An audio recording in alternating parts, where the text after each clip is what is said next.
আমি আমাৰ গন্তব্যস্থান পালোহি। সঁচাকৈ বহুত ধুনীয়া।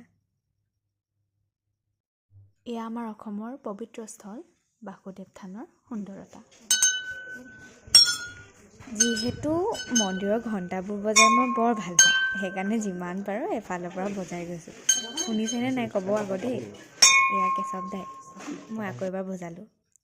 পবিত্ৰ স্থানৰ পবিত্ৰতা হিয়াত পুঞ্জীভূত কৰি এয়া আমি উভতনি পথত।